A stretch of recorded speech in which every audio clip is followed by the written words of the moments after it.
Pronto, amados, vamos lá. A página do livro é a 116. Eu quero partir aqui desse trecho. Nós falamos, né? Não sei se vocês estão lendo, se vocês leram aí o conteúdo do livro, mas quem leu e assistiu a aula, ou presente ou via vídeo, percebeu que nós falamos então do conteúdo que está para trás aqui, que é o conceito de trindade, né? Ou de triunidade. E a gente percebeu que lá desde o Gênesis, desde o capítulo 1, versículo 1, já vem essa revelação implícita, ou seja, não está explícita. Não tem a palavra mostrando, olha, aqui está a trindade, olha a trindade criando. Mas a gente percebe já na narrativa que Deus, a trindade, ela estava tanto criando todo esse cosmos, a criação, como o homem também, pelos termos plurais, né? Ou pelos termos plural que é usado, façamos, desçamos, confundamos, né? Criamos a nossa imagem conforme nossa semelhança. Então a gente já vai percebendo, e os termos, os verbos que nós vimos também no original, Elohim, tratando Deus como o plural, os termos também, os verbos errad, né, que fala de mas como uma unidade composta, a semelhança do próprio casal, que foi criado também como uma só carne, embora era uma só carne, mas eram duas pessoas distintas, mas da mesma natureza. Então tudo isso vai mostrando pra gente a realidade da trindade. Como eu disse para vocês na aula passada, o termo não existe na Bíblia, mas o conceito sim, a ideia sim. E aí vários outros textos, tanto do Antigo Testamento, quanto alguns poucos do Novo. E hoje nós vamos trabalhar mais textos do Novo Testamento, tá bom? Mas o Antigo Testamento ele já vem toda a história mostrando para nós essa realidade de que Deus é triuno, né? E lógico que é uma coisa um pouco confusa, amados, nessa ideia de pensar que Deus, ele é constituído de 3 pessoas e que essas pessoas são distintas umas das outras, porém iguais. Como pode isso? Como que é possível isso? Na Trindade isso é possível. Era possível, inclusive, na criação, lá no início da criação antes do pecado. Ou seja, o homem e a mulher era de fato harmônico. Imagina, não tinha atrito, não tinha confusão de relação, um não via o outro de uma maneira inferior nem superior, né? Então essas questões são difíceis de nós entendermos, compreendermos, porque nós vivemos com os efeitos ou sob os efeitos do pecado. Então essa ideia de que duas pessoas podem ser harmônicas, perfeitamente harmônicas, na nossa experiência de vida, os casados e os não casados, mas se relacionam de uma maneira ou de outra, sabe que é uma coisa impossível, né? Não tem jeito, você diverge num ponto ou no outro e tal. Um dia um senhor, irmão, muitos anos, isso aí faz 16, 17 anos aproximadamente, 16 anos. Eu lembro que eu estava numa empresa, como eu tenho 15 anos de casado, então eu estava prestes a casar, e ele falou, eu e minha esposa nunca discutimos, nunca brigamos, era um presbítero. Eu fiquei pensando, rapaz, eu devo ser ruim demais. Eu tô noivo, né, 3 anos e tem discussão e tudo, e o irmão aqui disse que nunca brigou com a mulher, tinha uns quase 30 anos de casado. E aí eu me lembrei de uma ocasião que um pastor estava ministrando sobre o relacionamento e tal, né, os conflitos e tudo mais. E aí no final da ministração chamou o pessoal para orar, os casais. Inclusive veio uma irmã, um pouco já de idade, e veio sozinha, inclusive o esposo não estava.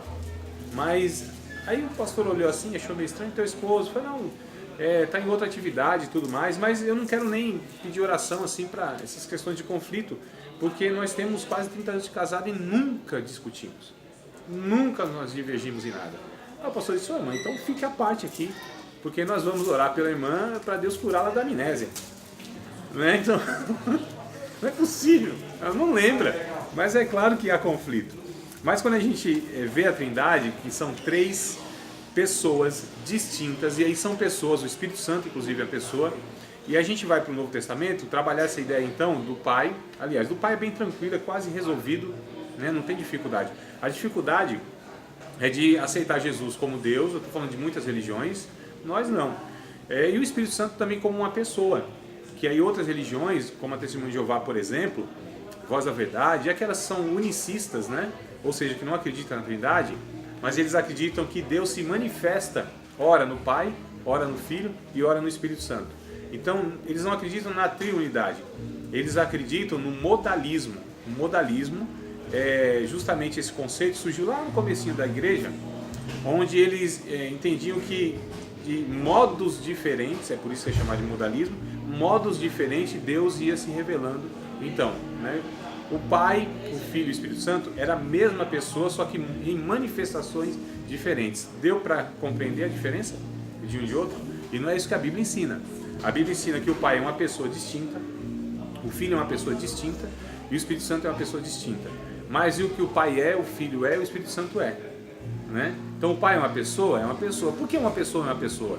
Isso é uma pergunta agora para você. Por que os animais não são uma pessoa? Por que eu estou perguntando? Porque nós tivemos antropologia, onde nós estudamos inclusive a constituição do homem, o homem em vários aspectos e etc. Eu não lembro?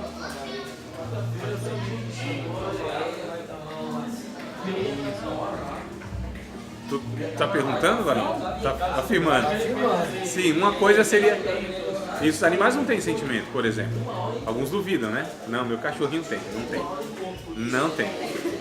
Parece, mas é algo semelhante, né? Tal, mas sentimento não é possível ter sentimento, porque é um atributo de uma pessoa. E um animal, qualquer animal, não tem como se comparar com uma pessoa. Tá certo? Uma pessoa é necessário que ela tenha três, vamos colocar, atributos. Um deles é sentimento. O outro é vontade, é poder de decisão. Nenhum animal faz isso. O animal age por instinto, é a sua natureza. Então, se tem lá um gato passando fome, colocar alpiste, ele não vai comer alpiste, pode ter certeza. Não vai, não é da sua natureza. Ele não tem o poder de tomar decisão. O homem não, o homem toma decisão. Se tiver com fome, mata o gato, come o gato. E o alpiste ainda faz um negócio aí, chama de óleo de linhaça, isso que faz bem, né? Então não há, eu queria ser livre como um pássaro. O pássaro não é livre. O pássaro não tem poder de decisão. Numa tarde ensolarada como foi hoje, por exemplo, o pássaro toma a decisão de dizer assim, eu não vou voando não, eu vou andando porque está, né, bom o ambiente aí, vou andando até o ninho. Não tem capacidade de decidir. Ele só pode voar, não pode ir andando. Mas nós temos a capacidade de decidir. Então, sentimento, volição, né, que é a vontade, e tem intelecto. Então, nenhum animal também tem intelecto. Não é possível isso. Eles são adestrados. E aí, na verdade, o intelecto aqui, a maravilha é do homem, que consegue pegar um ser racional e fazer o que ele quer. Então a inteligência é mostrada no homem até nas habilidades dos animais, né? Ou do animal adestrado. Então o Espírito Santo, ele tem sentimento, a Bíblia diz que ele se entristece, ele tem vontade, ele tem decisão, né? Inclusive ele dá ordens.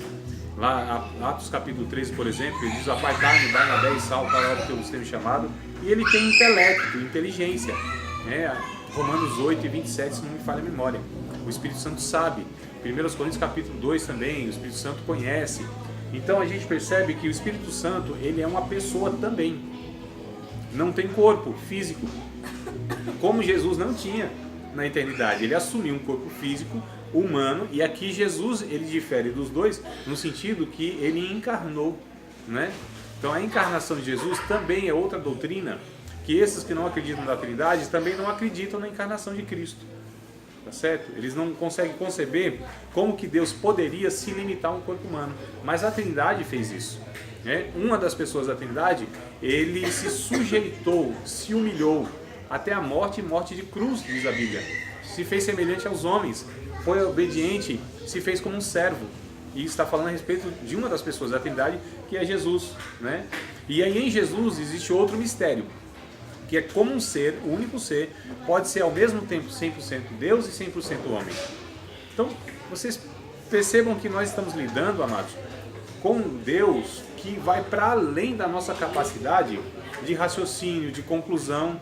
Não tem como, né? Então a gente conceber tudo isso de uma forma plena, mas nós vamos vendo aí os rastros que a Bíblia vai deixando a respeito desse Deus, que é mais sublime do que os céus, que é maior do que qualquer capacidade humana, mas é uma realidade, é uma doutrina bíblica. Então no Antigo Testamento nós vimos essa realidade, e aí o Antigo Testamento de fato é mais evidente a manifestação do Pai. Embora o Espírito Santo e Jesus, o Filho e o Espírito Santo, estejam junto com o Pai, tomando decisões, agindo. Ora, nós vemos lá o Espírito Santo sobre a vida de um rei, de um sacerdote, de um profeta, não é? Agindo lá, mas uma coisa muito esporádica. Mas o Filho também, de uma forma muito discreta, aparecendo como em Josué capítulo de número 5, se não me falha a memória. Lembra quando apareceu lá um capitão, foi até Josué, e Josué pergunta: tu é um dos nossos inimigos? Senão eu sou o capitão, né, dos exércitos do Deus vivo. Ali era uma manifestação do Cristo, a gente chama de cristofania. Ou seja, através de anjos também Cristo, né, ele se manifestou. É isso mesmo, irmãs? Capítulo 5, né? 5:13. 13, você pode ler, por favor?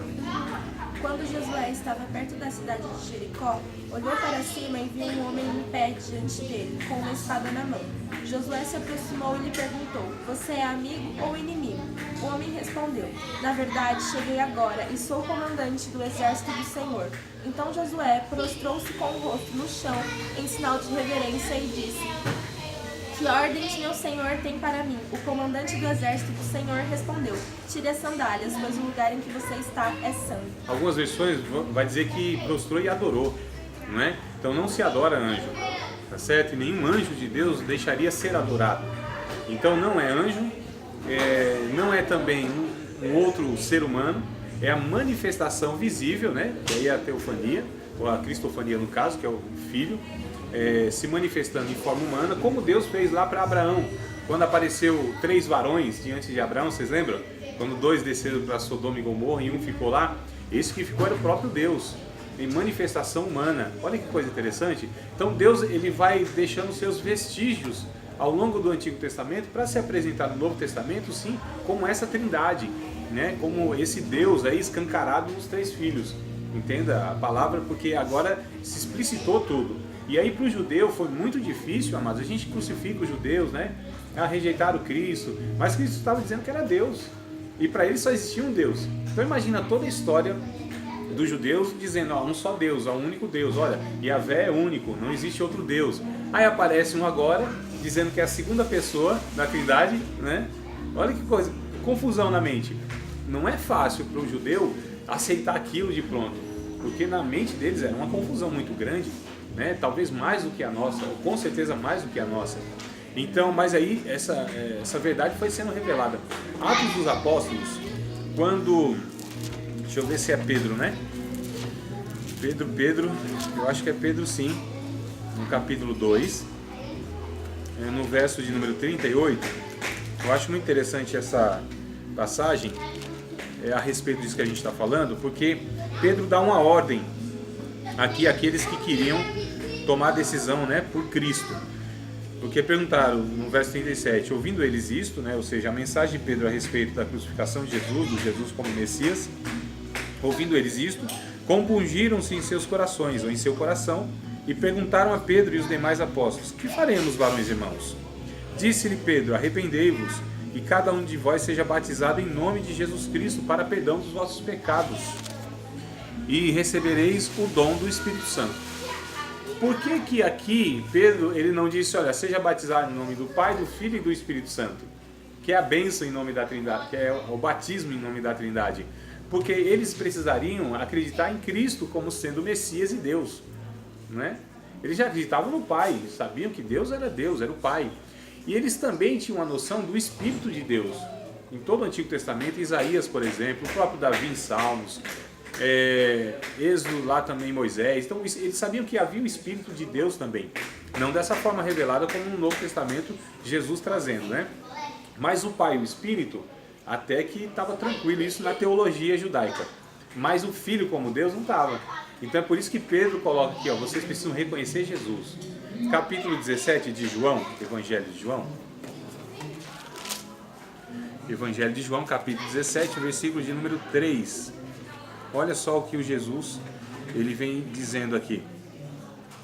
E a vida eterna é esta, que conheçam a ti só por único Deus verdadeiro. Então, a vida eterna é que reconheça Deus como o único Deus verdadeiro. E a Jesus Cristo a quem enviaste. Então é necessário... Pode entrar, meu amado.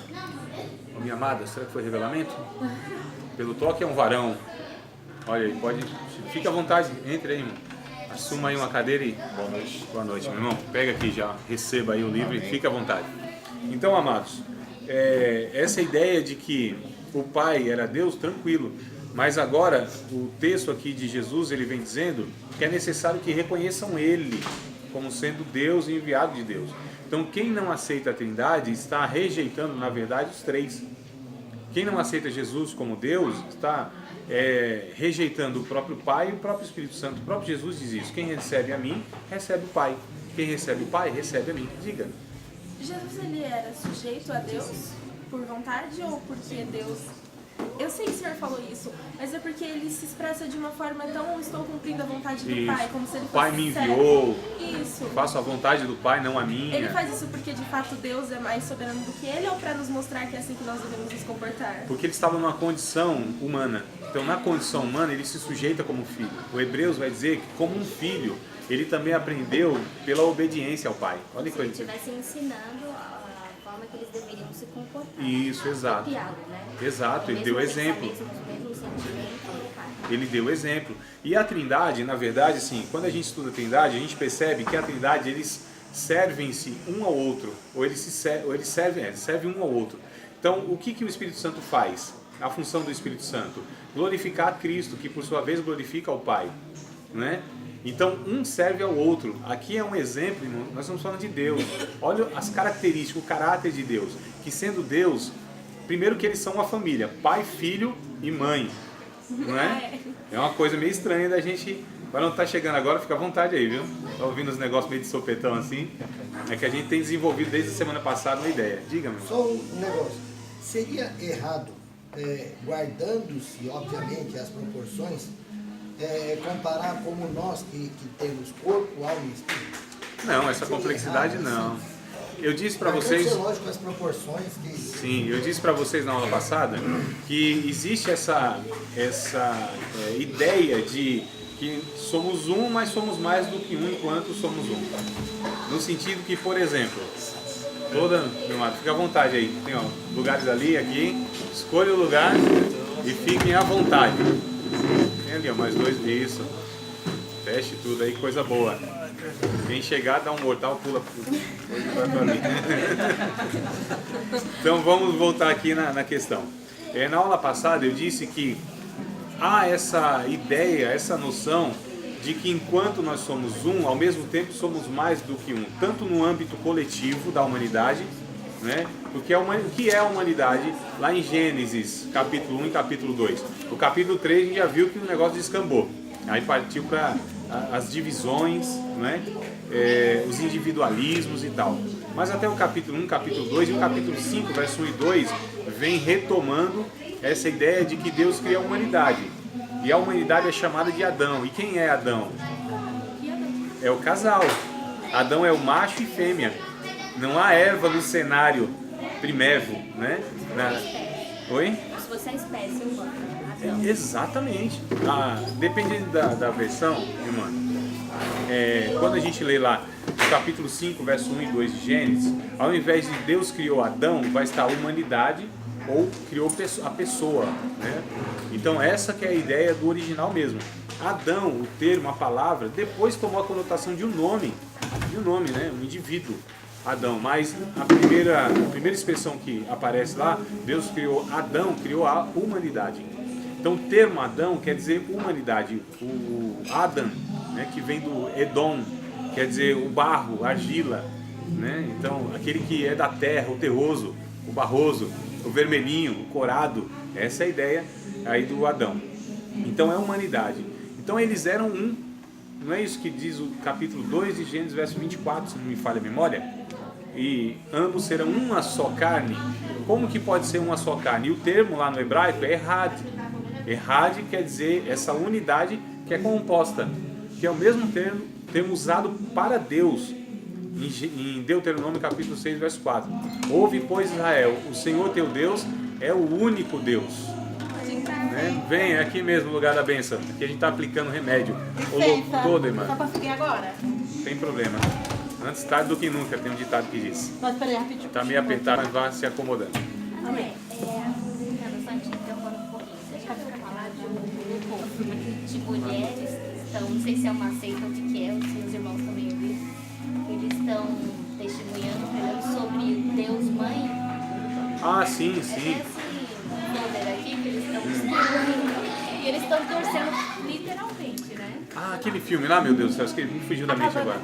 Deus aparece como mulher. A cabana, né? Eles falam que Deus é casado com uma mulher. Isso, não, aí desvirtua totalmente de qualquer... E onde está escrito Gênesis, façamos, é Isso. Deus e sua esposa que estão... Não, aí assim, é forçar muito a hermenêutica, né? Força muito, aí já destoa totalmente de qualquer possível interpretação. Então, nós que temos o entendimento, mas imagina as pessoas, porque eles vão lá, eu ainda parei para explicar como funciona. E mostra lá o versículo e a pessoa que não tem entendimento, Exato. né? É, porque a Bíblia é a mãe de todas as heresias, né?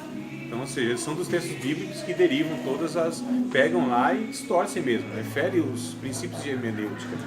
E não tem essa possibilidade, nenhum teólogo no mundo, em toda a história, vai afirmar isso de forma nenhuma. Então, assim, é uma distorção, é uma coisa que não tem pé e nem cabeça.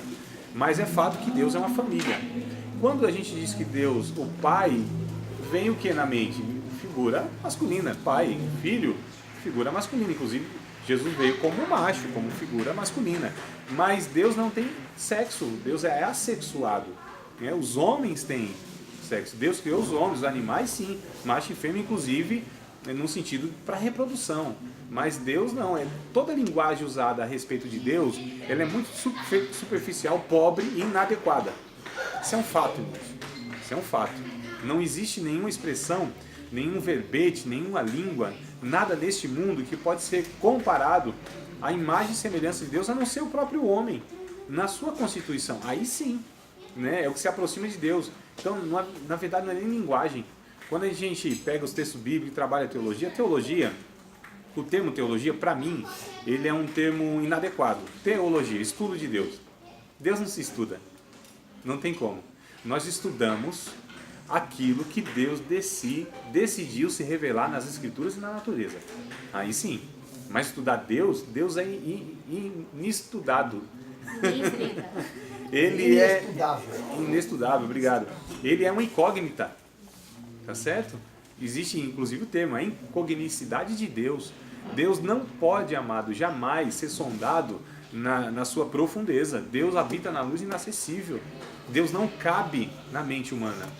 Deus é muito maior. Não tem como enquadrar Deus. Deus é muito maior do que tudo. Então nós não definimos Deus, não delimitamos Deus. Não há essas possibilidades. Né? Então a gente está tratando com um ser que é totalmente outro, que é transcendente.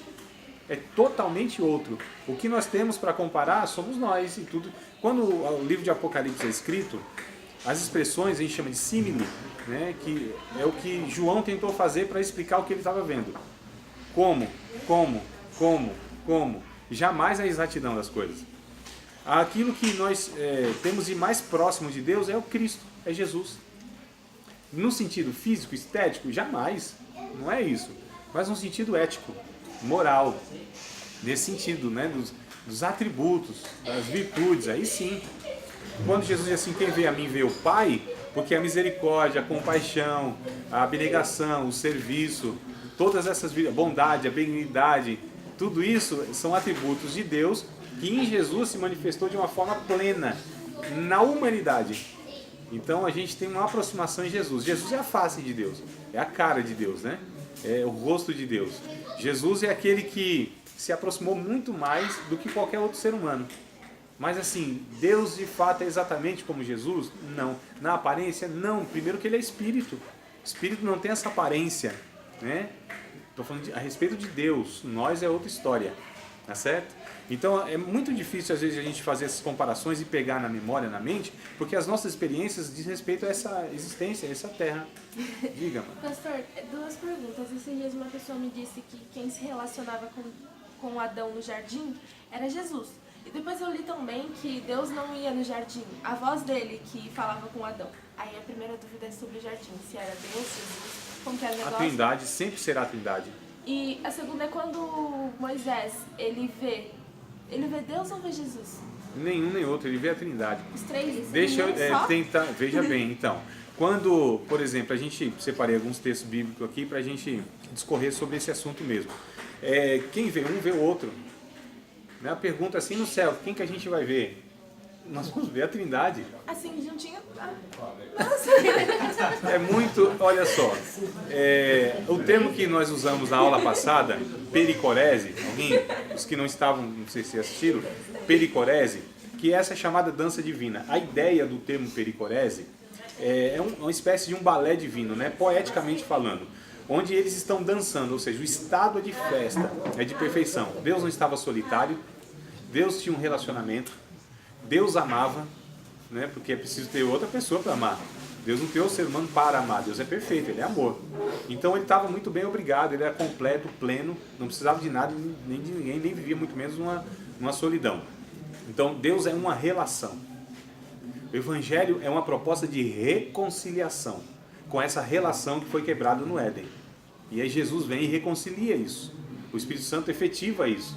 E nós estamos então, pelo Espírito Santo, reconciliados com o Pai, o Filho e o próprio Espírito Santo. Ou seja, a Trindade. Então, se somos habitação, se o Espírito Santo habita em nós, quem que habita em nós? Deus. Então, Jesus está, através do Espírito Santo, habitando em nós, semelhantemente o Pai. Porque quem é a habitação do Espírito Santo é a habitação de Deus. Não é? Olha que coisa meio... Nossa, calma aí, mas como assim? A Bíblia vai dizer que Jesus está no Espírito Santo. O Espírito Santo está em Jesus. É essa dança onde eles se confundem, e essa ciranda, onde cada momento um está no centro. E é a ciranda, né? E quem vê eles dançando, vê um. Porque eles são tão harmônicos, tão perfeitos, tão homogêneos, que não tem como eu ver 3 sombras, 3 pessoas, porque eles são perfeitos. É a imagem mais ou menos da ideia do casal que foi criado. Quando o homem viu o Adão, mulher, ele não via o outro, eles se viam no outro. Tanto é que ele disse, esta agora é o osso dos meus ossos e carne da minha carne. Quem pode ser o osso do meu osso e carne da minha carne? A não ser eu. É o pecado que vai distorcendo isso. Na nossa mente que não cabe mais isso. Percebe como é muito complexo e muito perfeito e muito belo a criação de Deus? É ímpar, irmãos. Interessante, isso que foi perdido no jardim com o pecado, Jesus traz quando ele vem e fala, sejam um comigo assim como eu sou um com o Pai. Exatamente, é o texto que a gente vai trabalhar no Novo Testamento. Essa oração de Jesus pela unidade, como eles são um. E aí a gente vai ver a característica da igreja de Cristo, é justamente a unidade. Parecido, né, que a gente tem no Brasil, né? Bem parecido, né, irmão? Mas a gente vai trabalhando isso aqui. Quando Deus cria o homem, é usada uma palavra lá no hebraico para criar o homem, poiesis, que vem da palavra poesia. Quando Deus cria o homem, ele estava fazendo uma poesia. Então é algo que ultrapassa o raciocínio humano. Eu também acho. Isso dá uma música, né? Então a gente percebe aqui, amados, que nós estamos falando de Deus. Não é qualquer ídolozinho, não é nada criado, não é nada que pertence a este mundo. Deus proibiu, disse, não faça nada. Aí embaixo, que se assemelhe a mim. O que haveria aqui de refletir a imagem, a glória de Deus? O que haveria? Nada. Por mais suntuoso que fosse, não haveria nada, porque Deus é mais sublime do que tudo isso, amados. Quando nós chegarmos no céu, nós vamos ter algumas surpresas, eu acho que eu já disse para vocês. Primeiro cheguei, né? Cheguei. A segunda é, cadê aquele fulano? Pensei que ia estar, não está. E a terceira é, nossa, você veio. Então... Mas a surpresa maior que nós vamos ter é de ver Deus, amados. É de olhar face a face para esse Criador, para o nosso Salvador, para esse ser tão sublime, inimaginável, totalmente adorado, ou adorável. A Bíblia diz que ele é o desejado de todas as nações. Será impossível olhar para Deus e não cair de joelhos em adoração. Como era impossível a todos os que olhavam para a face, dizem alguns comentaristas, que aqueles que de fato se aproximavam de Jesus, olhavam nos olhos penetrantes de Jesus, eles adoravam, eles caíam de joelhos. E a gente vê muitos relatos no Evangelho, não é isso? Olhavam para Jesus e caíam de joelhos. Ele é cativante, ele atrai como imã, né? Ele é aquele que pelo seu Espírito nos envolve com a sua glória, com a sua majestade, nos enche de amor, nos enche de graça, né? É uma beleza tal, é um bálsamo que vem curando, nos deixando leve na alma, e dá vontade de nós o adorarmos quando a gente tem esses lampejos, esses relâmpagos da glória de Deus, de quem Deus é.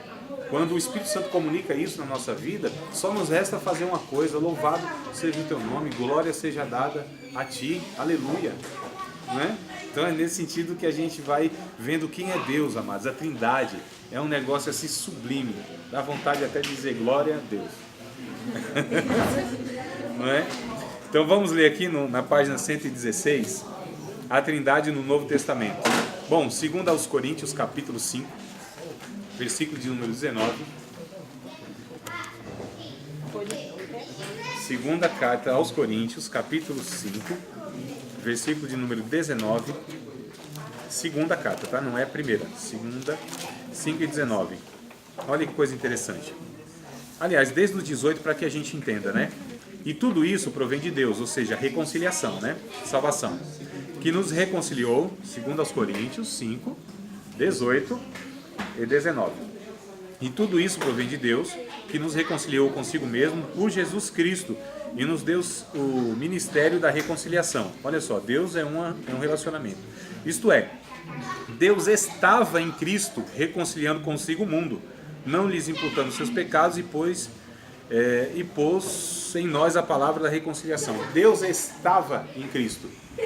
Certo? Olha que coisa interessante. Afirmação. Deus estava em Cristo. Colossenses capítulo 2, versículo de número, me parece que é 19. Colossenses 2 e 19. Deixa eu ver se é isso mesmo. 2 e 9, não é 19, é 9, né? 2 e 9. Vai dizer que em Cristo, no corpo de Cristo, habitava toda a plenitude da divindade. Então Deus estava em Cristo reconciliando o mundo. A plenitude de Deus estava em Cristo. Efésios é isso mesmo. Efésios capítulo de número 1. A gente vai ver alguns textos aqui, como nós vimos na aula passada, né? Diversos textos afirmando sobre a Trindade. Capítulo de número 1 de Efésios. Só esses 14 primeiros versículos já nos mostram aqui a Trindade trabalhando para salvação. A partir do verso 3. Eu não sei se eu já falei isso para vocês, se vocês quisessem fazer uma divisão desse primeiro capítulo, nunca falei para vocês isso, não? Falou. Falei, Ivan? Fazer uma divisão do 1 ao 6, do 7 ao 12, do 13 e 14. Exato. Então, alguns talvez não lembrem, não estavam. Vou repetir. O verso 3 ao verso de número 6, aqui nós vemos o Pai escolhendo, né, os seus eleitos. Do verso 7 até o verso de número 11, é o Filho redimindo, ou seja, resgatando aí esses salvos. E do verso 12 ao 14, o Espírito Santo selando, então, né, aí esses remidos. Então aqui a gente percebe a Trindade trabalhando no capítulo 1 de Efésios. Quando a gente estuda aqui e lê direitinho, não vou ler, vou deixar tarefa de casa, tá bom? Uma tarefinha de casa aí para vocês fazerem aí, ou seja, leem e vocês vão perceber. Faça essa divisão. 3 ao 6 vocês vão ver o Pai, né? O Pai escolhendo, o Pai elegendo, o Pai e tal. No verso 7 ao 11, vocês vão ver o Filho, né? O Filho redimindo, o Filho resgatando. E o verso 12, 13 e 14 é o Espírito Santo que vai lá e confirma isso, selando, ou seja, dando a marca de propriedade, de genuinidade, né? Com o selo, que é a sua própria pessoa. Então nós somos selados. Aliás, quem que é que nos sela com o Espírito Santo? É o Cristo, é Jesus, que por sua vez foi enviado pelo Pai. A Trindade está trabalhando desde sempre, irmãos. O próprio Jesus disse assim, ó, acho que é no capítulo 9 de João. João é o que vai, nós vamos trabalhar aqui, João é o que vai tratar mais desse relacionamento da Trindade, um com o outro. João é o evangelho que mostra a divindade de Cristo, mais do que todos os outros, e mostra essa relação. Então o evangelho de João é o evangelho mais apropriado para a gente estudar, né? É amor puro. E principalmente do capítulo 14 ao 17, que é o que a gente vai estudar aqui, pretendo eu, pelo menos, né? Estou tentando entrar aqui, mas está meio difícil. E o que eu estava falando mesmo aqui? Ah, tá. Capítulo, acho que é o 9 de João, o próprio Cristo vai falar assim, olha, eu trabalho até agora e o meu Pai também. Então eles estão trabalhando desde sempre, ou seja, em favor do resgate da humanidade, né? Desde sempre, o Pai, o Filho e o Espírito Santo. Eles estão trabalhando desde sempre. O que um faz, o outro também faz. O que um faz, o outro concorda. A decisão de um, a decisão dos três. Não tem como eles se discordarem, ou discordar entre si. São harmônicos, perfeitos. O que o Pai faz, o Filho faz. O que o Espírito Santo faz, o Pai faz. O Filho faz e assim por diante. Tá bom, amados? Então a gente vai fazer uma leitura aqui breve. A revelação da triunidade de Deus no Antigo Testamento não é tão clara quanto no Novo. Estão acompanhando aí no livro? Todos conseguiram aí pegar? Os textos bíblicos abaixo, ali alistados, respeitando-se os devidos contextos, claro, né? Mostram sempre juntos o Pai, o Filho e o Espírito Santo, levando-se em conta que Deus é único. E aí está lá em Isaías 43:10, né? Que Deus é o único Deus. E que Ele não partilha a sua glória com ninguém. Então não tem como um tomar a glória do outro. Pelo contrário, um é que leva as pessoas a glorificar o outro. Ou seja, se o Pai envia o Espírito, envia o Filho levará as pessoas a glorificar o Pai. E se o Filho envia o Espírito vai fazer com que as pessoas glorifiquem ao Filho, que por sua vez leva as pessoas a glorificar o Pai. E a Trindade toda ela são glorificadas. Glória ao Pai, glória ao Filho e glória ao Espírito Santo. Que página da lei? 116, irmão. 116. Estou lá na Trindade no Novo Testamento. Tá? Então a gente percebe aqui, amados, que a Trindade nos dá assim, uma lição que, nossa, acaba com a gente, né? Deus humilha a gente. Como que Ele humilha a gente? Mostrando quem Ele é. Humilde, simples. Deus é poderoso e Ele se serve, meu amado. A semelhança da humanidade que Ele criou, que deveria servir uns aos outros. E essa humanidade se desviou, se rebelou, aí o que Ele faz? Agora, cria um povo, uma nova criação no seu Filho, gerados pelo Espírito Santo, que é uma unidade composta de muitos membros, mas que é um só corpo, que é chamado de igreja, que é universal, una, santa, católica e apostólica. Né? Essa é a declaração de fé e a Bíblia vem trazendo isso. Então, Deus tem uma igreja, um povo. Ele ora pela unidade. Efésios capítulo 4, por exemplo, vai dizendo: há um só Deus, uma só fé, um só batismo, um só Deus e Pai, que é sobre todos, em todos e por todos. Então, a unidade está implícita em todas as passagens bíblicas que vai revelar aí o propósito de Deus, inclusive, que é o propósito de resgatar essa humanidade. Deus não mudou o seu plano. O plano de Deus é um, irmãos, que é de criar essa humanidade à sua imagem e semelhança. Vocês acham que Adão frustrou os planos de Deus? Claro que não. Quem pode frustrar os planos de Deus? O diabo? O pecado? Não, amados. O plano de Deus continua o mesmo. Deus não tem plano B, não teve plano B. É o único plano, tá certo? Levará a cabo aquilo que Ele projetou na eternidade, ou seja, criar um povo, uma família. Aí Efésios capítulo 2 vai dizer um negócio muito interessante. Nós somos família de Deus, porque Deus é uma família, né? Existe então essa paz entre os servos de Deus. Eu acho muito interessante quando a gente encontra alguns irmãos que a gente nunca viu e a sensação é que são íntimos. Por quê, amado? O Espírito é o mesmo. É o Espírito de Cristo que nos une. É o sangue de Cristo que nos une. O vínculo maior que existe em seres humanos é justamente o Espírito Santo habitando na vida deles. Mais do que consanguíneo, né? Tem irmãos que são muito mais irmãos, que são os irmãos da fé, do que irmãos de família. Isso é fato, a gente vive isso muitas vezes aí. Então a gente percebe que Deus ele vai se manifestando e vai mostrando aí a sua cara em tudo isso. É interessante notar como o Pai, o Filho e o Espírito Santo são postos em pé de igualdade, coisa que nenhuma criatura, por melhor que fosse, poderia atingir, nem muito menos uma força ativa, ou agente. Seria o Espírito Santo que o Testemunho de Jeová diz, né? Que é uma força ativa, mas não tem como. Vamos para os textos. Mateus 28:19. A ordem de Jesus é para batizar em nome do Pai, do Filho e do Espírito Santo. Ora, se Jesus fosse uma criatura e o Espírito Santo fosse uma força ativa, seria estranho que as pessoas fossem batizadas em nome do Criador, ou seja, na autoridade do Criador, que não divide a sua glória com ninguém, né? Em nome de um anjo, em nome de uma força ativa, não tinha como. Aliás, que necessidade há de se batizar alguém em nome de uma força? Então tudo isso só faz sentido se Jesus e o Espírito Santo forem Deus, assim como o Pai. Então essa ordem em nome do Pai, do Filho e do Espírito Santo, porque os três são Deus, né? Lucas 3:22.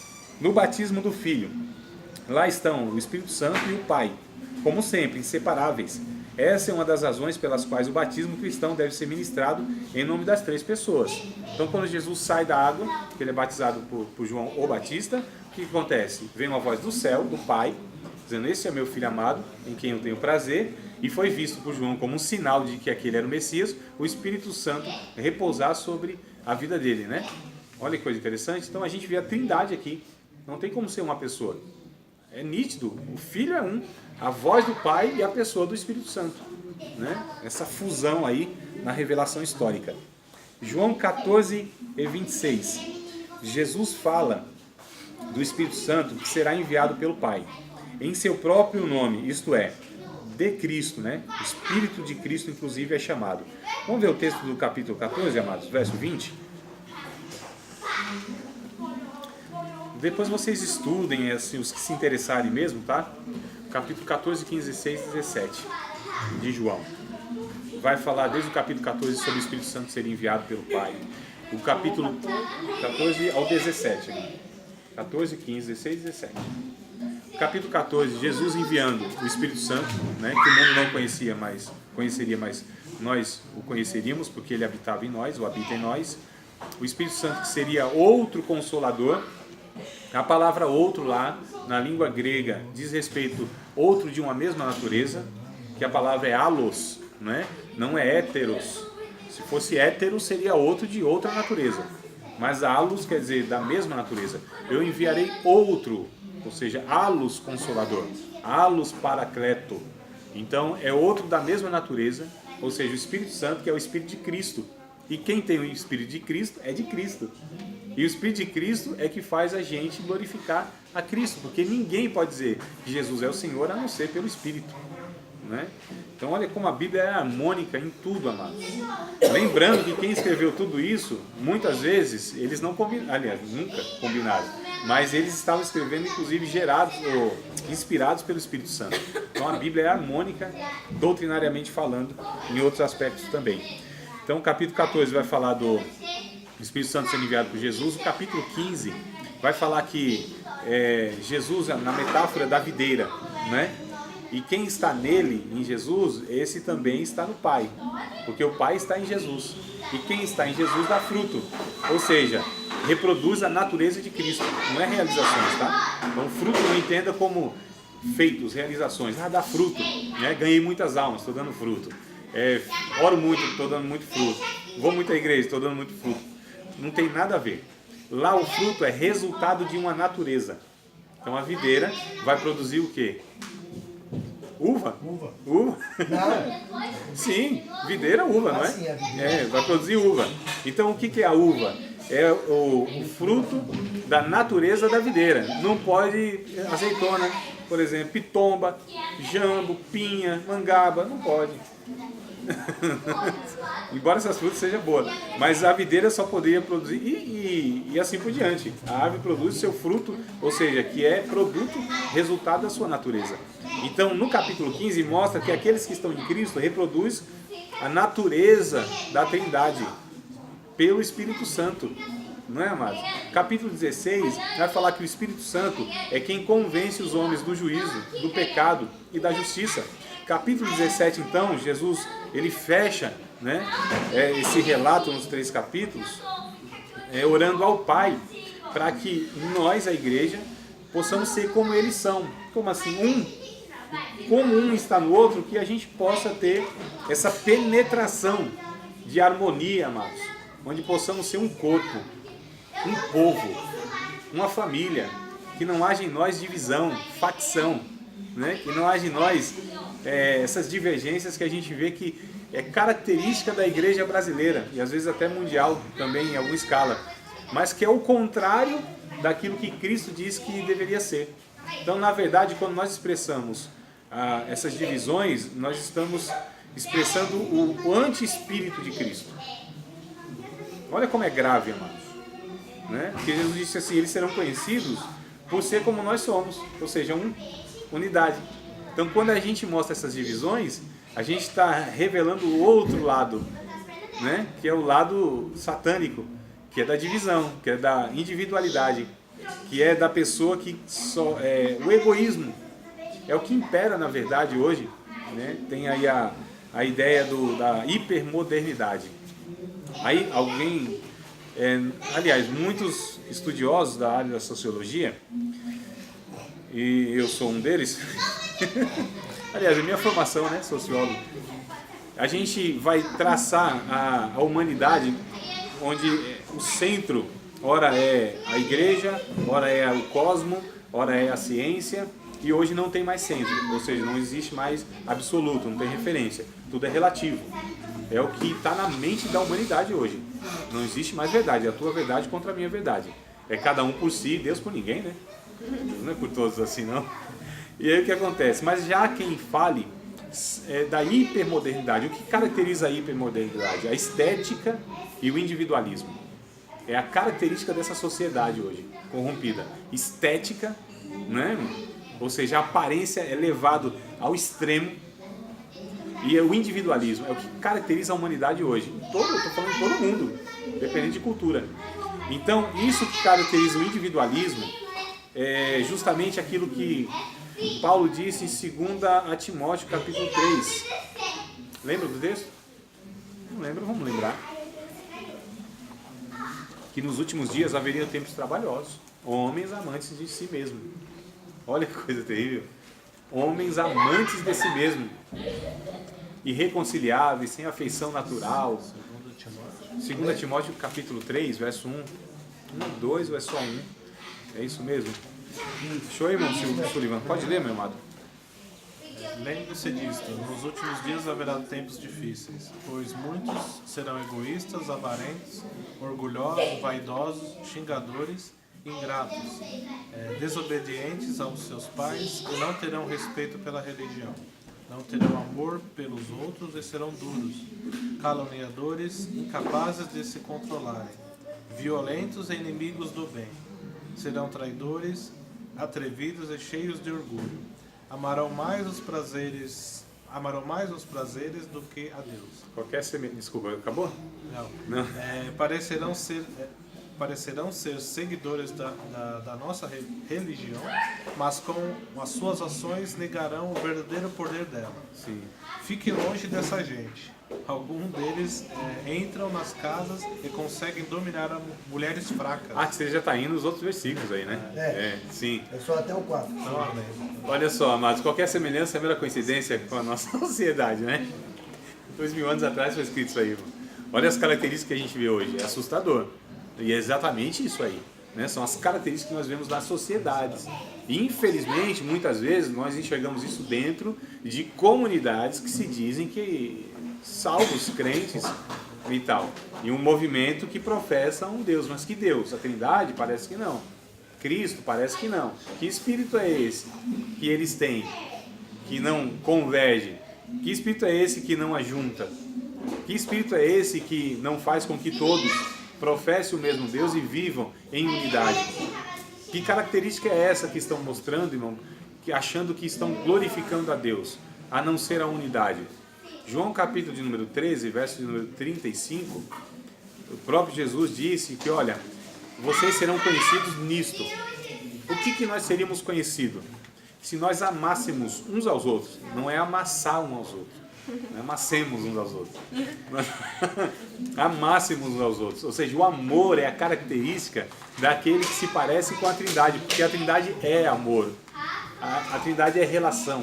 A Trindade é serviço, onde um se sacrifica para glorificar o outro. E é isso que é o Evangelho, amados. É isso que Jesus mostrou, é isso que o Pai mostrou sacrificando seu Filho. É isso que o Espírito Santo faz, não tomando glória para si, mas levando as pessoas a glorificar as duas pessoas da Trindade. Embora Ele sendo Deus, não arroga para si a glorificação. O mesmo fez o Filho, sendo Deus, não teve por direito próprio seu, mas esvaziou-se disso, para que as pessoas reconhecessem o Pai. Percebam então, amados, o que Deus, e qual é a semelhança então, que quando Deus cria o homem, qual é a semelhança então? Seria estética? Seria a questão porque Deus tem olhos e nós temos? Deus tem pés e nós temos?